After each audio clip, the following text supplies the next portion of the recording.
Second order linear differential equation with constant കോഎഫിഷ്യന്റിന്റെ രണ്ടാമത്തെ video ആണിത്. അപ്പോൾ ആദ്യത്തെ വീഡിയോയിൽ കുറച്ച് പ്രീ റിക്വസൈറ്റ്സ് ഞാൻ പറഞ്ഞായിരുന്നു. അപ്പോൾ ഈ വീഡിയോയിൽ നമ്മൾ ഒരു linear differential equation with constant കോഎഫിഷ്യന്റിന്റെ ജനറൽ ഫോമും അതിനെ എങ്ങനെ സോൾവ് ചെയ്യാമെന്നാണ് നമ്മൾ നോക്കാൻ പോകുന്നത്. വായിക്കാം. The general form of second order linear differential equation with a constant coefficient is given by d square y by dx square plus p times dy by dx plus qy is equal to r. ഇവിടെ p and q എന്ന് പറയുന്നത് കോൺസ്റ്റന്റും whereas r it can be either constant അല്ലെങ്കിൽ ഒരു x ന്റെ ഫംഗ്ഷനും ആവാം. ഇത് ഞാൻ സെക്കൻഡ് ഓർഡർ ആണ് ഇവിടെ എഴുതിയിരിക്കുന്നത്. പക്ഷെ ഞാൻ പറഞ്ഞു ഒരു second order linear differential equation with constant coefficient എങ്ങനെയാണോ സോൾവ് ചെയ്യുന്നത് അതേപോലെ തന്നെയാണ് ഹയർ ഓർഡറും സോൾവ് ചെയ്യുന്നത്. ഇതിപ്പോൾ സെക്കൻഡ് ഓർഡറിന്റെ ഇക്വേഷൻ ആണ് എഴുതിയിരിക്കുന്നത്. ഇതിപ്പോ തേർഡ് ഓർഡർ ആവുമായിരുന്നെങ്കിൽ എങ്ങനെ എഴുതാമായിരുന്നു? I can write d cube y divided by dx cube plus വേറൊരു കോൺസ്റ്റന്റ് വരും like s into d square y by ds square അങ്ങനെ പോകും. ഓക്കെ, അപ്പോൾ ഈ സെക്കൻഡ് ഓർഡറിന്റെ ഇക്വേഷൻ എങ്ങനെയാണെന്ന് മാത്രം അറിഞ്ഞാൽ മതി, നമുക്ക് ഹയർ ഓർഡറിന്റെ ഇക്വേഷനും എഴുതാൻ പറ്റും. ഹിയർ പി ആൻഡ് ക്യൂ എന്തായിരിക്കണം? കോൺസ്റ്റന്റ് ആയിരിക്കണം. കാരണം എന്താണ്, നമ്മൾ പഠിക്കുന്നത് linear differential equation with constant coefficient ആണ്. ഇവിടെ റൈറ്റ് ഹാൻഡ് സൈഡിൽ വരുന്ന ടൈം അതെന്തായിരിക്കാം? ഒന്നെങ്കിൽ കോൺസ്റ്റന്റ് ആയിരിക്കാം അല്ലെങ്കിൽ എക്സിന്റെ ഫംഗ്ഷൻ ആയിരിക്കാം. ഇനി ഈ സെയിം ഡിഫറൻഷ്യൽ ഇക്വേഷൻ എനിക്ക് വേറെ ഒരു രീതിയിൽ എഴുതാൻ പറ്റും ബൈ യൂസിങ് ഡിഫറൻഷ്യൽ ഓപ്പറേറ്റർ. അപ്പോൾ ഈ ഡിഫറൻഷ്യൽ ഓപ്പറേറ്റർ നമ്മൾ ഡിനോട്ട് ചെയ്യുന്നത് ഈ സിമ്പിൾ ഡി വെച്ചിട്ടാണ്. വേർ ഡി എന്ന് പറഞ്ഞാൽ എന്താണ്? Simply D divide by D X. ഇവിടെ എക്സ് എന്താണ്? Independent variable. അങ്ങനെയാണെങ്കിൽ ഡി വൈ എങ്ങനെ എഴുതാം? D Y by D X. D square Y ആണെങ്കിലോ D square Y by D X square എന്ന് എഴുതാം. ഓക്കെ, ഇവിടെ സ്ക്വയർ വന്ന അതിനർത്ഥം എന്താണ്? ഇതിന്റെ ഓർഡർ ആണ്. അപ്പോൾ ഡി ഡിഫറൻഷ്യൽ ഓപ്പറേറ്റർ ആണെങ്കിൽ 1/d എന്തായിരിക്കും? ഇന്റഗ്രൽ ആയിരിക്കും. അങ്ങനെയാണെങ്കിൽ 1/d സ്ക്വയറോ? 1/d സ്ക്വയർ എന്ന് പറയുന്നത് ഡബിൾ ഇന്റഗ്രേഷൻ ആണ്. ഓക്കെ, അങ്ങനെയാണെങ്കിൽ ഈ ജനറൽ ഫോമിനെ എനിക്ക് എങ്ങനെ മാറ്റി എഴുതാം? d square y by D X സ്ക്വയറിനെ എനിക്ക് എങ്ങനെ മാറ്റി എഴുതാം? d സ്ക്വയർ y എന്ന് എഴുതാം. അതാണ് ഞാൻ ഇവിടെ എഴുതിയിരിക്കുന്നത്. ദെൻ dy ബൈ dx എങ്ങനെ എഴുതാം? സിംപ്ലി dy എന്ന് എഴുതാം. അതാണ് ഇവിടെ എഴുതിയിരിക്കുന്നത്. ഓക്കെ, ഇതിന്റെ കോഎഫിഷ്യന്റ് എന്താണ്? p ആണ്. ആ p ആണ് ഞാൻ ഇവിടെ എഴുതിയിരിക്കുന്നത്. Plus q times y is equal to r. ഇനി ഈ ഒരു ഇക്വേഷൻ നിന്ന് എനിക്ക് y വെളിയിലെടുത്ത് എഴുതാൻ പറ്റും. therefore I get d square plus pd plus q into y is equal to r. അപ്പോൾ ഈ ഒരു ഫോർമാറ്റിലും എനിക്ക് എന്ത് എഴുതാം? ഒരു second order linear differential equation with constant കോഎഫിഷ്യന്റും എനിക്ക് ഈ ഒരു ഫോർമാറ്റിൽ എഴുതാം. ഓക്കെ, നമുക്കിനി അടുത്ത് നോക്കാം. If r is not equal to 0 then the equation 1 is a non-homogeneous linear differential equation. അതായത് ഈ തന്നിരിക്കുന്ന ഇക്വേഷനിൽ r 0 അല്ല, സപ്പോസ് അതൊരു എക്സിന്റെ ഫംഗ്ഷൻ ആണെന്ന് വിചാരിക്കാം. അങ്ങനെയാണ് എങ്കിൽ ഈ ഒന്നാമത്തെ ഇക്വേഷൻ എന്താവും? ഒരു non homogeneous linear differential equation ആവും. കാരണം ഹോമോജീനിയസ് ആകണമെങ്കിൽ റൈറ്റ് ഹാൻഡ് സൈഡ് എന്തായിരിക്കണം? 0 ആയിരിക്കണം. അങ്ങനെ ഒരു നോൺ ഹോമോജീനിയസ് ലീനിയർ ഡിഫറൻഷ്യൽ ഇക്വേഷന്റെ കംപ്ലീറ്റ് സൊല്യൂഷൻ എനിക്ക് എങ്ങനെ എഴുതാൻ പറ്റും? ഞാൻ പറഞ്ഞായിരുന്നു കംപ്ലീറ്റ് സൊല്യൂഷൻ എന്താണ്? ഒരു നോൺ ഹോമോജീനിയസിന്റെ ജനറൽ സൊല്യൂഷൻ അല്ലെങ്കിൽ കംപ്ലീറ്റ് സൊല്യൂഷൻ എന്ന് പറയുന്നത് ഹോമോജീനിയസിന്റെ ജനറൽ സൊല്യൂഷൻ പ്ലസ് നോൺ ഹോമോജീനിയസിന്റെ പർട്ടിക്കുലർ സൊല്യൂഷൻ ആണ്. ഈ ഹോമോജീനിയസിന്റെ ജനറൽ സൊല്യൂഷനെയാണ് ഞാൻ കോംപ്ലിമെന്ററി ഫംഗ്ഷൻ എന്നും നോൺ ഹോമോജീനിയസിന്റെ പർട്ടിക്കുലർ സൊല്യൂഷനെയാണ് ഞാൻ പർട്ടിക്കുലർ ഇന്റഗ്രൽ എന്നും വിളിക്കുന്നത്.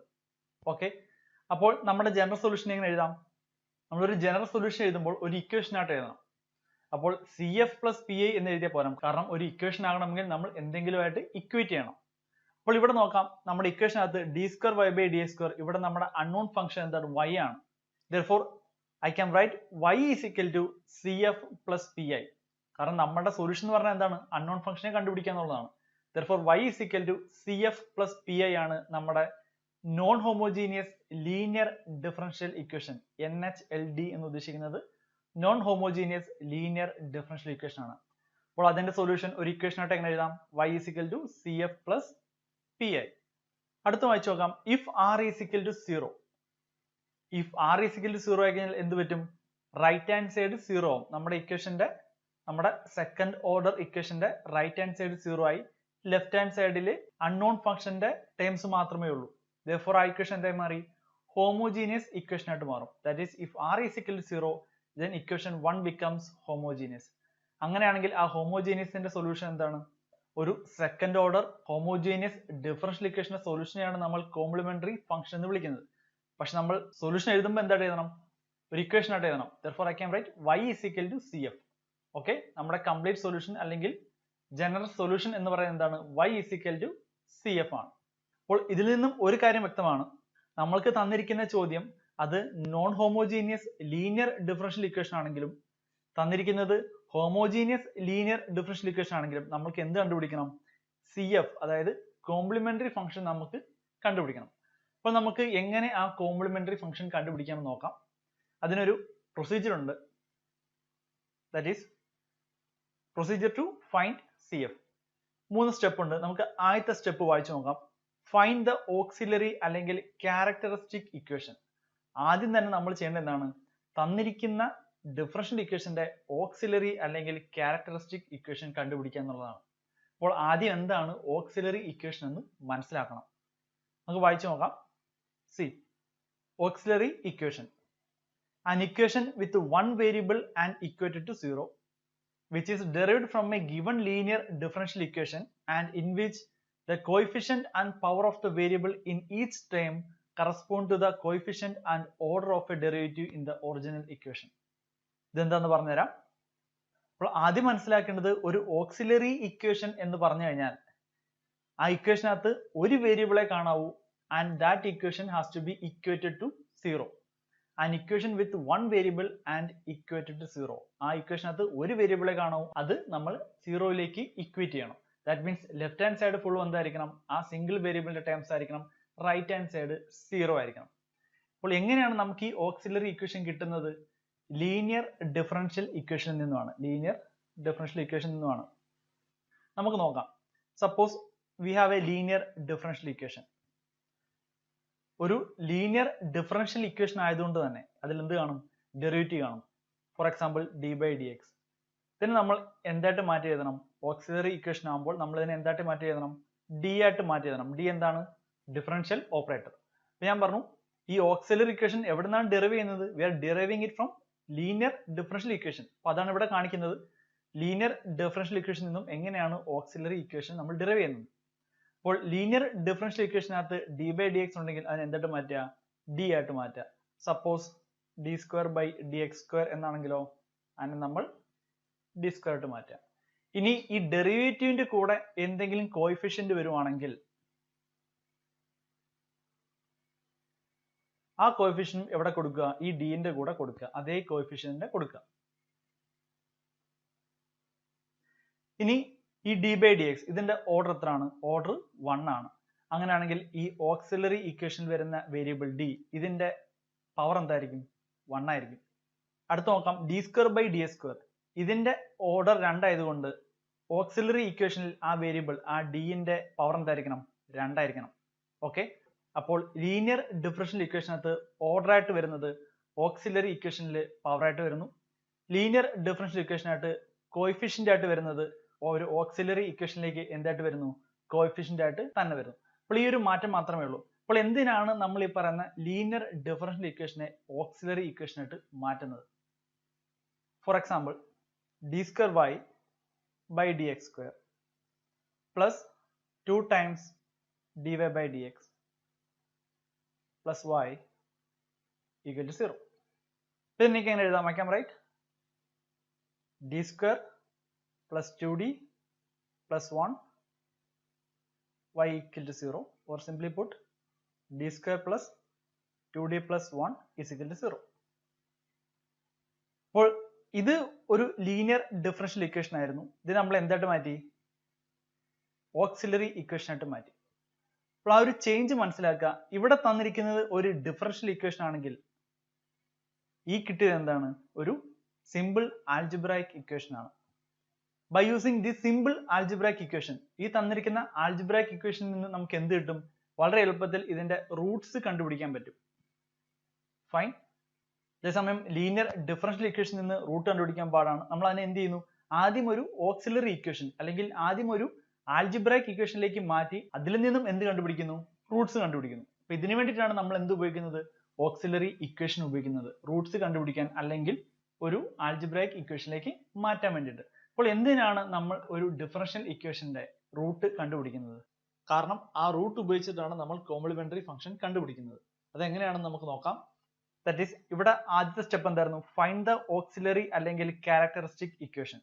ഫോർ എക്സാമ്പിൾ, എനിക്ക് തന്നിരിക്കുന്ന equation that is d square y by dx square plus 3 times dy divided by dx plus 2 times y is equal to 0 ആണെന്ന് വിചാരിക്കുക. ഓക്കെ, അപ്പോൾ ഇതിന്റെ ഓക്സിലറി, ഇതൊരു എക്സാമ്പിൾ എടുത്തതാണ്. അങ്ങനെയാണെങ്കിൽ ഇതിന്റെ ഓക്സിലറി അല്ലെങ്കിൽ ക്യാരക്ടറിസ്റ്റിക് ഇക്വേഷൻ എങ്ങനെ എഴുതാൻ പറ്റും? I can write d square plus 3d plus 2 times y is equal to 0. Okay, ഇപ്പോൾ നമ്മൾ എന്ത് കണ്ടുപിടിച്ചു? ഓക്സിലറി അല്ലെങ്കിൽ ക്യാരക്ടറിസ്റ്റിക് ഇക്വേഷൻ കണ്ടുപിടിച്ചു. രണ്ടാമത്തെ സ്റ്റെപ്പ് പറയുന്നത് സോൾവ് ഇറ്റ്. ഇത് സോൾവ് ചെയ്യാന്നാണ്. അപ്പോൾ നമുക്ക് എന്ത് കിട്ടും? I get d plus 1 into d plus 2 is equal to 0 എന്ന് കിട്ടും. Therefore we get d is equal to minus 1 അല്ലെങ്കിൽ d is equal to minus 2 എന്ന് കിട്ടും. ഇതാണ് നമുക്ക് സോൾവ് ചെയ്യുമ്പോൾ കിട്ടുന്നത്. മൂന്നാമത് പറയുന്നത് based on the roots obtained in the second step we write the CF as follows. അതായത് തന്നിരിക്കുന്ന ലീനിയർ ഡിഫറൻഷ്യൽ ഇക്വേഷനെ നമ്മൾ ഓക്സിലറി ഇക്വേഷനായിട്ട് കൺവേർട്ട് ചെയ്തു. അതിന്റെ റൂട്ട് അനുസരിച്ചാണ് നമ്മൾ ഇനി എന്ത് ചെയ്യാൻ പോകുന്നത്? ഒരു കോംപ്ലിമെന്ററി ഫംഗ്ഷൻ എഴുതാൻ പോകുന്നത്. അപ്പോൾ ഇതിനു വേണ്ടിയിട്ടാണ് ഒരു ലീനിയർ ഡിഫറൻഷ്യൽ ഇക്വേഷനെ ഓക്സിലറിയിലേക്ക് മാറ്റി അതിൽ നിന്നും റൂട്ട് കണ്ടുപിടിക്കുന്നത്. എന്തിനു വേണ്ടിയിട്ടാണ്? നമുക്ക് CF കണ്ടുപിടിക്കാൻ വേണ്ടിയിട്ട്. അപ്പോൾ എങ്ങനെയാണ് CF കണ്ടുപിടിക്കുന്നത് നോക്കാം. ഞാൻ പറഞ്ഞു, ഓക്സിലറി ഇക്വേഷനിൽ നിന്നും കിട്ടുന്ന റൂട്ട് അനുസരിച്ചിട്ടാണ് നമ്മൾ എന്ത് കണ്ടുപിടിക്കുന്നത്? CF കണ്ടുപിടിക്കുന്നത്. That is complementary function. അപ്പോൾ ഈ ലെഫ്റ്റ് ഹാൻഡ് സൈഡിൽ നേച്ചർ ഓഫ് റൂട്ട്സ് കൊടുത്തിട്ടുണ്ട്, റൈറ്റ് ഹാൻഡ് സൈഡിൽ കോംപ്ലിമെന്ററി ഫംഗ്ഷൻ കൊടുത്തിട്ടുണ്ട്. ഈ കംപ്ലീറ്റ് ബോക്സും കാണാതെ പഠിക്കാനുള്ളതാണ്. ഈ കംപ്ലീറ്റ് ഇക്വേഷൻ പഠിച്ചാൽ മാത്രമേ നമുക്ക് പ്രോബ്ലംസ് എല്ലാം ചെയ്യാൻ പറ്റൂ. ആദ്യത്തെ നോക്കാം. If the roots R real and distinct, അതായത് നമ്മൾക്ക് ഒരു ലീനിയർ ഡിഫറൻഷ്യൽ ഇക്വേഷൻ ഉണ്ടായിരുന്നു, അതിനെ ഓക്സിലറിയിലേക്ക് മാറ്റി അവിടെ നിന്ന് നമുക്ക് റൂട്ട്സ് കിട്ടി. ആ കിട്ടിയ റൂട്ട്സ് റിയൽ ആൻഡ് ഡിസ്റ്റിങ്ക്ട് ആണ് എങ്കിൽ, ഫോർ എക്സാമ്പിൾ നമുക്ക് കിട്ടിയിരിക്കുന്നത് m1 ആൻഡ് m2 എന്ന് പറയുന്ന രണ്ട് റിയൽ ആൻഡ് ഡിസ്റ്റിങ്ക്ട് റൂട്ട്സ് ആണെന്ന് വിചാരിക്കാം. അങ്ങനെയാണെങ്കിൽ നമുക്ക് ഈ കോംപ്ലിമെന്ററി ഫംഗ്ഷൻ എങ്ങനെ എഴുതാൻ പറ്റും? CF is equal to C1 e raised to m1x plus C2 e raised to m2x എന്ന് എഴുതാൻ പറ്റും. ഓക്കെ, അപ്പോൾ വളരെ സിമ്പിൾ ആയിട്ടാണ് നമുക്ക് എന്ത് കിട്ടിയത്? ഈ കോംപ്ലിമെന്ററി ഫംഗ്ഷൻ കിട്ടിയത്. Simply root m1 m2 real and distinct ആണ് എങ്കിൽ നമുക്ക് എന്ത് ചെയ്യാൻ മതി? ഈ ഡയറക്റ്റ് ഇക്വേഷൻ അങ്ങ് സോൾവ് ചെയ്താൽ എന്ത് കിട്ടും? നമുക്ക് കോംപ്ലിമെന്ററി ഫംഗ്ഷൻ കിട്ടും. ഇനി ഇതിൽ നിന്ന് നിങ്ങൾക്ക് മനസ്സിലാക്കാൻ കുറച്ച് കാര്യങ്ങളുണ്ട്. ഒന്നാമത്തത്, തന്നിരിക്കുന്ന റൂട്ട് m1 m2 രണ്ട് റൂട്ടാണ് തന്നിരിക്കുന്നത്. അങ്ങനെയാണെങ്കിൽ നമ്മുടെ ലീനിയർ ഡിഫറൻഷ്യൽ ഇക്വേഷന്റെ ഓർഡർ എത്ര ആയിരിക്കും? ഇവിടെ നോക്കാം. ഇവിടെ നമുക്ക് തന്നിരിക്കുന്നത് second order linear differential equation ആയതുകൊണ്ട് നമുക്ക് എന്ത് കിട്ടി? രണ്ട് റൂട്ട് കിട്ടി. എന്നാൽ തന്നിരിക്കുന്നത് ഒരു third order linear differential equation ആയിരുന്നെങ്കിൽ നമുക്ക് എത്ര റൂട്ട് കിട്ടിയേനെ? 3 റൂട്ട് കിട്ടിയേനെ.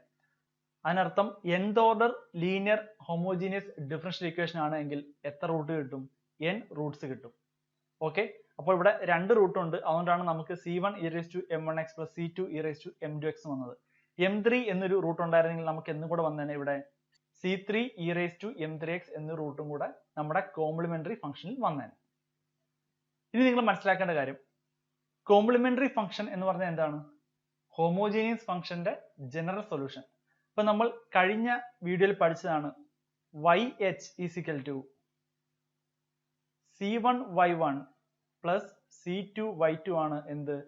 ഒരു ഹോമോജീനിയസ് ഡിഫറൻഷ്യൽ ഇക്വേഷന്റെ സൊല്യൂഷൻ എന്ന് പറയുന്നത്.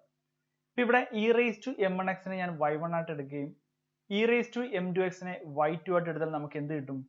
CF is equal to C1y1 plus C2y2 എന്ന് കിട്ടും. അതായത് നമുക്ക്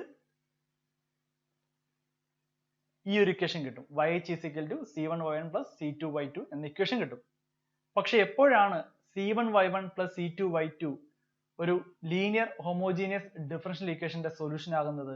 when y1 and y2 are linearly independent solution, which means ഈ തന്നിരിക്കുന്ന e raised to m1x ഉം e raised to m2x ഉം എന്തായിരിക്കണം?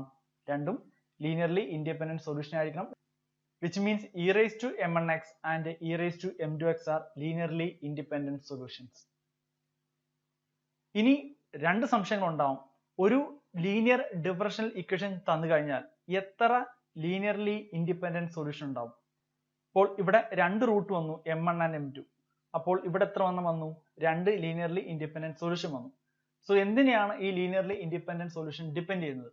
അപ്പോൾ ഒരു കാര്യം അറിഞ്ഞിരിക്കുക, ഒരു nth order homogeneous linear differential ഇക്വേഷന് n number of linearly independent solutions കാണും. അപ്പോൾ ഈ ഒരു ചോദ്യം നോക്കുക, ഇവിടെ എനിക്ക് m1 m2 എന്ന് പറഞ്ഞാൽ രണ്ട് റൂട്ടാണ് ഉണ്ടായിരുന്നത്. രണ്ട് റൂട്ട് ഉണ്ടെങ്കിൽ അതിനർത്ഥം ലീനിയർ ഡിഫറൻഷ്യൽ ഇക്വേഷന്റെ ഓർഡർ എത്രയായിരുന്നു? രണ്ടായിരുന്നു. അതുകൊണ്ട് തന്നെ എനിക്ക് y1 y2 എന്ന് പറയുന്ന രണ്ട് ലീനിയർ ഇൻഡിപെൻഡന്റ് സൊല്യൂഷൻസ് ആണ് കിട്ടുന്നത്. ഇനി രണ്ടാമതൊരു സംശയം കൂടി ഉണ്ടാവാം, എങ്ങനെയാണ് e raised to m1x അല്ലെങ്കിൽ e raised to m2x നമുക്ക് ലീനിയർലി ഇൻഡിപെൻഡന്റ് സൊല്യൂഷൻ ആയിട്ട് കിട്ടിയത്? ഇവിടെ തന്നിരിക്കുന്ന ഓരോ ഇക്വേഷനും, ആദ്യത്തെ ഇക്വേഷൻ, ഈ തന്നിരിക്കുന്ന എല്ലാ ഇക്വേഷനും ടെക്സ്റ്റ് ബുക്കിൽ എന്തുണ്ട്? ഇതിന്റെ പ്രൂഫ് കൊടുത്തിരിപ്പുണ്ട്. അപ്പൊ നമുക്ക് ആ പ്രൂഫ് പഠിക്കേണ്ട കാര്യമില്ല, പകരം എന്ത് ചെയ്താൽ മാത്രം മതി? ഈ ഇക്വേഷൻ ബൈ ഹാർട്ട് ചെയ്ത് വെച്ചിരുന്നാൽ മതി. ഓക്കെ, അതായത് തന്നിരിക്കുന്ന ഡിഫറൻഷ്യൽ ഇക്വേഷൻ അത് ലീനിയറും കോൺസ്റ്റന്റ് കോഎഫിഷ്യന്റും അതിന്റെ root for example m1 m2 ആണ് എങ്കിൽ നമുക്ക് എന്ത് കിട്ടും? e raised to mnx അല്ലെങ്കിൽ e raised to m2x ആയിരിക്കും അതിന്റെ ലീനിയർ ഇൻഡിപെൻഡന്റ് സൊല്യൂഷൻ എന്ന് പറയുന്നത്. If it is m1 m2 and m3 അങ്ങനെയാണെങ്കിൽ എന്തും കൂടെ വരും? e raised to m3x എന്ന് പറയുന്ന ഒരു ലീനിയർ ഇൻഡിപെൻഡന്റ് സൊല്യൂഷൻ കൂടെ വരും. ഓക്കെ, അപ്പോൾ അതിന്റെ പ്രൂഫ് നമ്മൾ കാണാതെ പഠിക്കേണ്ട ആവശ്യമില്ല, ജസ്റ്റ് ഈ ഒരു ഇക്വേഷൻ മാത്രം ബൈ ഹാർട്ട് ചെയ്ത് വെച്ചിരുന്നാൽ മതി. That is, if the roots are real and distinct, then CF is equal to C1 e raised to m1x plus C2 e raised to m2x, where m1 and m2 are two distinct real roots. അടുത്ത നോക്കാം, if the roots are real and repeated, that is d is equal to m1 comma m1.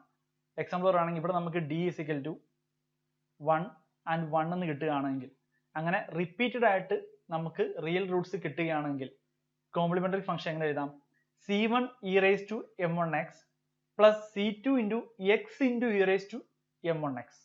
Okay, ഇവിടെ C1 into e raised to m1x ആണ്, ഇവിടെ C2 into x കൂടെ എന്നൊരു term വരുന്നുണ്ട്. അപ്പോൾ നിങ്ങൾ ഈ ഇക്വേഷൻ എഴുതുമ്പോൾ നിങ്ങൾ എഴുതേണ്ടത് നോട്ട്ബുക്കിൽ ഇങ്ങനെ എഴുതുക, that is C1 plus C2x വെളിയിൽ e raised to m1x എടുക്കുക. ഓക്കെ, ഇങ്ങനെ എഴുതുക, that is C1 plus C2x into e raised to m1x എന്ന് എഴുതുക. കാരണം നമുക്ക് താണ്ടെ നാലാമത്തെ ഇക്വേഷനകത്ത് അതേ ഒരു ഫോർമാറ്റിലാണ് കോംപ്ലിമെന്ററി ഫംഗ്ഷൻ കിടക്കുന്നത്. അപ്പോൾ നമ്മൾ ഈ ഒരു ഫോർമാറ്റിൽ പഠിക്കുക, C1 plus C2x into e raised to m1x എന്ന് വരും. അടുത്തത്, if the roots are complex, നമുക്ക് കിട്ടുന്ന റൂട്ട് കോംപ്ലക്സ് ആണ് എങ്കിൽ, that is d is equal to a plus or minus ib ആണെങ്കിൽ കോംപ്ലിമെന്ററി ഫംഗ്ഷന്റെ ഇക്വേഷൻ എന്താണ്? CF is equal to e raised to ax into C1 cos bx plus C2 sin bx. ഇവിടെ 1 അല്ല, ഇത് 2 ആണ്, C2 sin bx എന്നാണ്. അടുത്തത്, if the roots are complex and repeated, that is d is equal to a plus or minus ib, a plus or minus ib എന്ന് repeated ആയിട്ട് കിട്ടിക്കഴിഞ്ഞാൽ CF എന്താണ്? CF is equal to e raised to ax into C1 plus C2x into cos bx plus C3 plus C4x into sin bx എന്നാണ്. Okay, ഈ constant C1, C2, C3, C4 different ആയിരിക്കാം. Okay, അടുത്ത നോക്കുക, if the roots are complex, that is d is equal to a plus or minus ib എന്നും m3 എന്ന് പറയുന്നത് ഒരു real റൂട്ടും ആണെന്ന് ഇരിക്കട്ടെ. അങ്ങനെയാണെങ്കിൽ ഈ കോംപ്ലിമെന്ററി ഫംഗ്ഷൻ എങ്ങനെ എഴുതാൻ പറ്റും? ഇവിടെ നമുക്ക് കോംപ്ലക്സും കിട്ടി, ഒരു റിയലും കിട്ടി. അപ്പോൾ നമ്മൾ എന്ത് ചെയ്താ?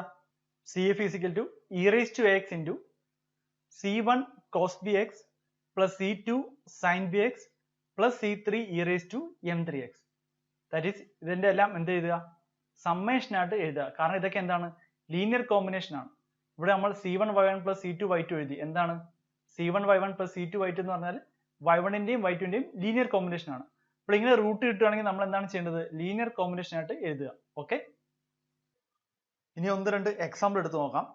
ദാറ്റ് ഈസ് സപ്പോസ് നമുക്ക് കിട്ടുന്ന root d is equal to 2, minus 3/2 plus 3/2 എന്നാണെന്ന് ഇരിക്കട്ടെ. അങ്ങനെയാണെങ്കിൽ ഇതിന്റെ കോംപ്ലിമെന്ററി ഫംഗ്ഷൻ എങ്ങനെ എഴുതാൻ പറ്റും? ഇവിടെ കിട്ടിയ മൂന്ന് റൂട്ടും ഡിഫറെന്റ് ആണ്. സോ റിയൽ ആൻഡ് ഡിസ്റ്റിങ് റൂട്ടാണ് നമുക്ക് കിട്ടിയത്. അപ്പോൾ നമുക്ക് അതിന്റെ കോംപ്ലിമെന്ററി ഫംഗ്ഷൻ എങ്ങനെ എഴുതാൻ പറ്റും? I can write CF is equal to C1 e raised to, ഇവിടെ m1 എന്താണ്? 2 ആണ്. That is e raised to 2x plus c2 into e raised to minus 3 by 2x plus c3 into e raised to positive 3 by 2x. ഇതാണ് ആദ്യത്തെ complementary function എന്ന് പറയുന്നത്. Suppose I am taking d is equal to 3, 3, 1. ഇവിടെ 3 root ഉണ്ട്. അതിനർത്ഥം തന്നിരിക്കുന്ന differential equation എത്ര order ആണ്? മൂന്നാമത്തെ ഓർഡർ ആണ്. ഞാൻ പറഞ്ഞു നമ്മൾ സെക്കൻഡ് ഓർഡർ ആണ് പഠിക്കുന്നെങ്കിൽ തന്നെയും നമ്മൾക്ക് ഇത് തേർഡ് ഓർഡറോ ഫോർത്ത് ഓർഡറോ ഇതൊക്കെ ചെയ്യാവുന്നതാണ്. സോ ഇവിടെ 2 റൂട്ട് ഉണ്ട്, രണ്ടും റിയൽ ആണ്, പക്ഷെ രണ്ടും എന്താണ്? റിപ്പീറ്റഡ് ആണ്. അങ്ങനെയാണെങ്കിൽ നമ്മൾ ഏത് ഇക്വേഷൻ ഉപയോഗിക്കുക? രണ്ടാമത്തെ ഇക്വേഷൻ ഉപയോഗിക്കുക. Okay, so I can right CF is equal to C1 plus C2x into e raised to 3x. ഈ ഇക്വേഷൻ ആണ് ഞാൻ എടുത്തിരിക്കുന്നത്. ഞാൻ പറഞ്ഞു ഇങ്ങനെ നമുക്ക് ഇക്വേഷൻ എഴുതാം. ഓക്കെ, ഈ തന്നിരിക്കുന്ന CF is equal to C1 e raised to m1x plus C2 x into e raised to m1x നമുക്ക് എങ്ങനെ എഴുതാം? e raised to m1x വെളിയിലെടുത്ത് എഴുതാം. അങ്ങനെയാണ് ഇവിടെ എഴുതിയിരിക്കുന്നത്. ഓക്കെ, ഇപ്പൊ ഇവിടെ നമുക്ക് ഈ ആദ്യത്തെ 2 റൂട്ട് 3 and 3 ഇതിന്റെ കോംപ്ലിമെന്ററി ഫംഗ്ഷൻ വന്നു. ഇനി നമുക്ക് 1 കൂടെ ഉണ്ട്. അപ്പൊ അതെങ്ങനെ എഴുതാം? C3 into e raised to 1x, that is e raised to x. ഇതാണ് ഇതിന്റെ കോംപ്ലിമെന്ററി ഫംഗ്ഷൻ എന്ന് പറയുന്നത്. അടുത്തൊരു ചോദ്യം എടുക്കാം. Suppose V are getting d is equal to തന്നിരിക്കുന്ന റൂട്ട് നമുക്ക് കിട്ടുന്നത് -4 plus or minus 5i ആണെന്നിരിക്കട്ടെ. ഓക്കെ, അപ്പോൾ ഇതിനെ നമുക്ക് എങ്ങനെ എഴുതാം? ഇവിടെ നോക്കാം. If the roots are complex, complementary function എങ്ങനെ എഴുതാം? First is e raised to ax. ഇവിടെ a എന്താണ്? -4 ആണ്. therefore e raised to -4x c1 cos bx. b എന്താണ്? 5 ആണ്. therefore c1 cos 5x plus c2 sin 5x. ഇവിടെ b എന്താണ്? 5 ആണ്. അപ്പോൾ ഇതാണ് നമുക്ക് കിട്ടുന്ന കോംപ്ലിമെന്ററി ഫംഗ്ഷൻ. സപ്പോസ് നമുക്ക് കിട്ടുന്ന root that is d is equal to നമുക്ക് കിട്ടുന്ന root plus or minus 5i ആണെന്നിരിക്കട്ടെ. ദാറ്റ് ഈസ് ഇവിടെ a ഇല്ല, നമുക്ക് പ്ലസ് ഓർ മൈനസ് 5i ആണ് കിട്ടുന്നത്. അങ്ങനെയാണെങ്കിൽ ഈ കോംപ്ലിമെന്ററി ഫംഗ്ഷൻ എങ്ങനെ എഴുതാൻ പറ്റും? ഇവിടെ a 0 ആണ്. That is e raised to ax ലെ a 0 ആണ്. അപ്പോൾ എന്ത് കിട്ടും? e raised to 0 1 ആണ്. അപ്പോൾ നമുക്ക് എങ്ങനെ എഴുതാം? Simply c1 cos 5x plus c2 sin 5x. Okay, now suppose I have d is equal to -4 plus or minus 5i. അതിന്റെ കൂടെ തന്നെ എനിക്ക് വേറെ ഒരു റിയൽ ആയിട്ടുള്ള റൂട്ട് കിട്ടുകയാണ്, ദാറ്റ് ഈസ് 3 എന്ന് കിട്ടുകയാണ്. അങ്ങനെയാണെങ്കിൽ CF എങ്ങനെ എഴുതാം? CF is equal to നമുക്ക് ആദ്യം ഇതിന്റെ എഴുതാം. That is e raised to -4x c1 cos 5x plus c2 sin 5x plus ഈ 3 ഉണ്ട്. I can write c3 e raised to 3x. Okay, ഇനി വേറൊരു എക്സാമ്പിൾ എടുത്ത് നോക്കാം. സപ്പോസ് നമുക്ക് കിട്ടുന്ന d is equal to -4 plus or minus 5i again -4 plus or minus 5i. ഇവിടെ എന്താണ്? റൂട്ട്സ് റിപ്പീറ്റഡ് ആണ്, റൂട്ട്സ് കോംപ്ലക്സ് ആണ്. അപ്പോൾ ഏത് ഇക്വേഷൻ ഉപയോഗിക്കാം? ഈ ഇക്വേഷൻ ഉപയോഗിക്കണം. therefore I get CF is equal to e raised to -4x c1 plus c2x into cos bx. b ഇവിടെ 5 ആണ് plus c3 plus c4x into sin bx. b ഇവിടെ 5 ആണ്, therefore sin 5x. റൂട്ട്സ് ഇങ്ങനെ ഇട്ടുവാണെങ്കിൽ കിട്ടുന്ന complementary function ഇങ്ങനെയായിരിക്കും. അപ്പോൾ ഈ video നമുക്ക് ഇവിടെ കൊണ്ട് നിർത്താം. അടുത്ത വീഡിയോ മുതൽ കോംപ്ലിമെന്ററി ഫംഗ്ഷൻ കണ്ടുപിടിക്കാനുള്ള പ്രോബ്ലംസ് സോൾവ് ചെയ്ത് തുടങ്ങാം.